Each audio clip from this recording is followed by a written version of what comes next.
Hello everyone and welcome back to the Bantamweight Boxing YouTube channel. It is a Saturday, so you know what that means. I'm bringing you a little weekly boxing roundup, I think is what I'm calling it. I should probably know, I'm filming it, but let's get into it. I'm just talking about some of the main headlines in the boxing world right now and give you some of my thoughts and opinions on them. Hope everyone's having a good Saturday. Going out to play some golf in a little bit, so it should be good. I'm hoping the weather stays all right. But anyway, let's get into it. Let's see what we've got. So first headline, Eddie Hearn says Anthony Joshua interim fight possible before Alexander Usyk rematch. Now, before obviously I get into all of this, got to say a quick shout out to all those Ukrainians right now.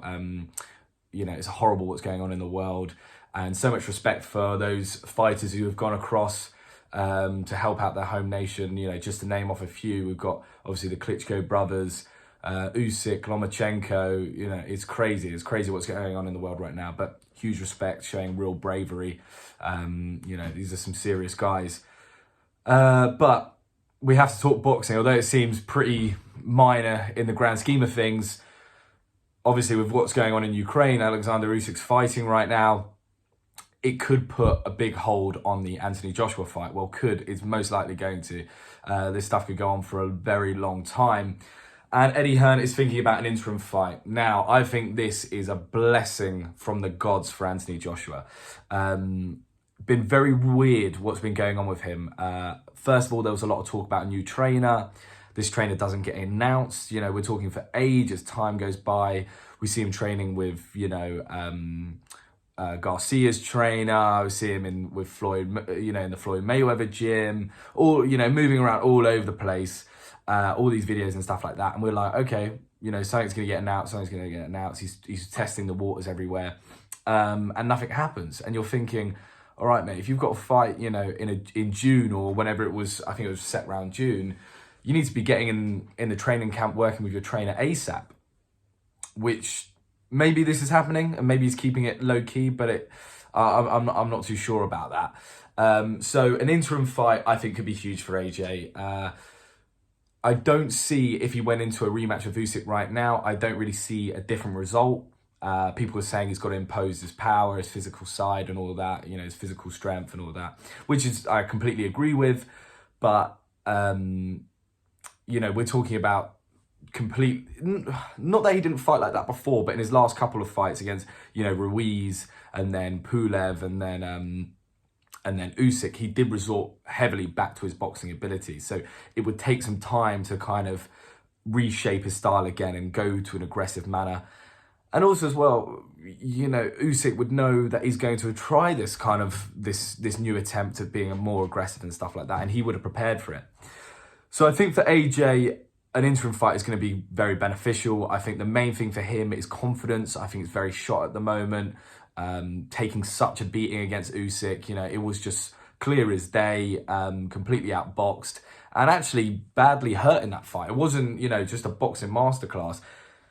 You know, if it was the other way around, then that last round, it's probably getting waved off. If AJ's doing that to Usyk in the final round and Usyk's lying on the, you know, laying back on the ropes, they're waving that off. But I think, you know, in his home turf, they gave AJ the benefit of the doubt. So I think an interim fight, good move. I don't know if they go for someone similar stylistically to Usyk. Unfortunately, he's one of a kind, so it's very difficult to find. But maybe go for a southpaw, you know, a quicker southpaw or something like that. Or just go for a bit of a a bit of a tomato can and just knock him clean out and get the confidence back up. But who knows? But I think it's good news for AJ. Let's move on. Canelo Alvarez challenges Dimitri Bivol on May the 7th at T-Mobile in Las Vegas. Now, I've already spoken a lot about this in my past kind of weekly roundups. Yeah, just going to quickly run over this one. Super excited for it. Think it's a great fight. First fight in a very long time where I'm worried for Canelo. Don't think this is going to be a walk in the park. Bivol, you know, he's obviously physically a lot bigger. The last time Canelo fought someone his size, Kovalev, we're talking about someone who's way past it. But this is Bivol, you know, in his early 30s, banging his prime. It's going to be tough work. And also as well, he's not just someone who's going to come in there and rely on his physical strength to try and beat Canelo. He's a very talented boxer. He's one of the best in his division, if not the best. So yeah, real hard. I think it's going to be a very difficult night for Canelo, but love the challenge from Canelo. Love the fact he's taking this on.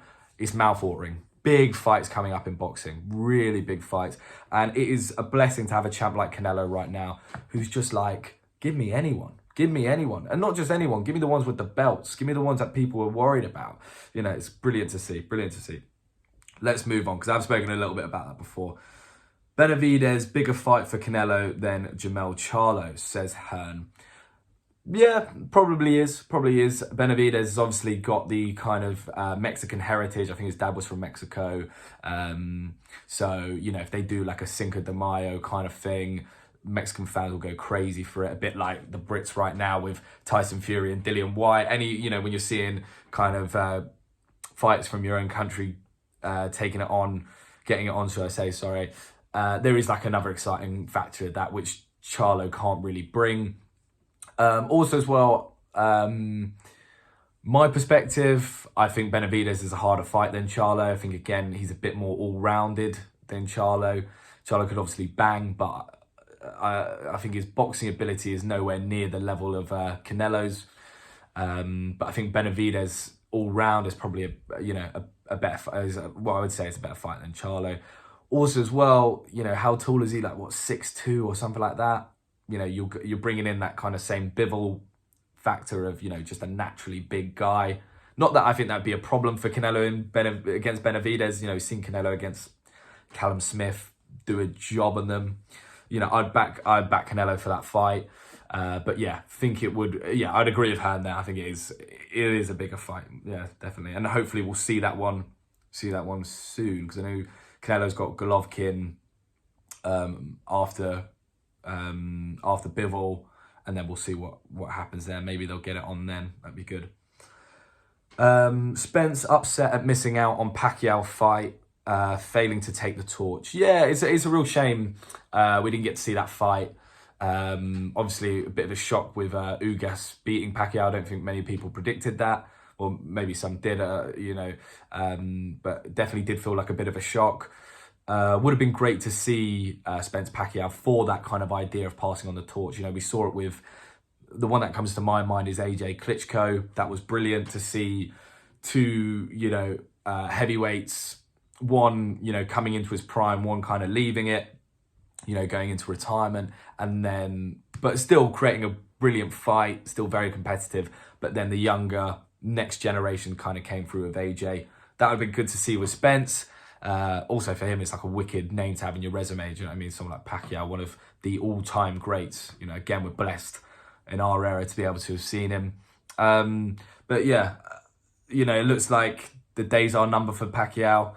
I know he's like a genetic freak, and every time someone says he's done, he comes back and you know, and beats the younger guys. But it does kind of feel like maybe the age is finally getting to him, and I hope, you know, it kind of comes to an end for Pacquiao soon. I don't want to see him getting knocked out, you know, in a horrible fashion in the ring and stuff like that. You know, he's had a wicked career. So let's go on to the next thing. Tyson Fury says Jack Catterall's life and career have been destroyed in big caps by controversial loss to Josh Taylor. Yeah, you know, Tyson Fury he's pretty dramatic, isn't he? It's how he talks. There is an element of truth in it. You know, he's been completely fucked over, Jack. I feel really sorry for him, but you know. And, you know, he would have lost out on a lot of money. That's a big factor. You know, that's why they're in the sport at the end of the day. It's not all about legacy. It's about getting rich and getting out with your health, really. But I think, you know, Jack's been dealt a terrible hand right now, but it's all about how he plays it now. Yes, he lost out. You know, he was robbed, but the fans know that, and he will now have a backing. People will want to follow Jack. You know, me, myself, I didn't really know too much about him. Was a big Josh Taylor fan, and I'll continue to be a Josh Taylor fan, but now I found a new British fighter that I want to support. You know what the British fight fans are like. They'll show him a lot of love, and it's down to him to, you know, pick himself up, dust himself down, and, you know, get back in the ring and just keep proving to everyone that he's still, you know, that he is the elite fighter that he is. And, you know, in everyone else's eyes, he's the champ. But yeah, you know, you got to feel for him. You got to feel for him. God, you're not going to get a chance like that again. But, you know, hopefully he keeps going on to bigger and better things. I don't want him to just fall into, like, you know, the kind of shadows. But the difficulty you'll have now is, why would you get in the ring with Jack Catterall? Do you know what I mean? Yeah, fairly big name now, but he's not going to be a big money draw. You're not going to make a lot of money fighting him. And you know that guy can box, man. He's boxing with the Philly shell. You know, he's a little British Floyd Mayweather. You don't want to go near him. You don't want to go near him. If he gave Josh Taylor work, it's going to be difficult for him to rebuild now. But obviously, as you know, Fury's kind of saying, if he had those belts, boom, you're getting calls from America, you're getting calls from left, right, and centre. I'll pay you this. Let me fight you. But we'll see. Right, nearly going to wrap it up now. Conor Benn claims Kell Brook outpriced himself and he's moving on. Yeah. That sounds like bullshit. Anytime someone says this early on in negotiations for such a big fight, a big money fight, that the other person's outpriced themselves, it's a red flag. It's a red flag. I don't want... Conor Benn, Eddie Hearn, they don't want that smoke. They don't want that smoke at all. And there's no shame in that. You know, Conor Benn, he's still fairly young. He's not really been in there with any kind of dangerous opponents. And it's just too risky. You know, Eddie Hearn's not going to put him in there with his golden goose. The guy is making him a lot of money right now. He's going to keep, you know, building him up, fighting these kind of, you know, I don't want to say bums, but, you know, fighting these people past their primes. You know, kind of, yeah, it is what it is. Kell Brook showed in that calm fight he's got a lot left in the tank, and he's going to have the experience going up against Conor Benn, and I think he'd cause Conor Benn a lot of problems, and I think they know that, and Ben's not in a position where he needs to cash out. He's not in a position where he needs to take these big money fights now, like Kell Brook is. Kell Brook needs to make money. He's got, you know, 1 or 2 big fights left in him. So he needs to be making the big money in each fight. But Conor Benn, he knows, and so does Eddie Hearn, you know, they can plod along for a little bit longer, picking up paychecks left, right, and centre. They don't need that big blowout. So outpriced himself. I'm sure he asked for a lot of money, but it's going to be a fight. You know, Kell Brook probably did ask for a lot of money, but it's going to be a big money fight. It would have been a big money fight. A lot of people would pay to see that. So, yeah. It is what it is. I didn't think that fight was going to happen. I think there's more chance maybe of the Eubank fight, but we'll see. But yeah, I think I'll wrap it up there. Little boxing weekly roundup. I hope you guys all enjoyed. Please like and subscribe. You know, drop a comment. What are your opinions on all this boxing news? And yeah, thank you very much for listening, and goodbye.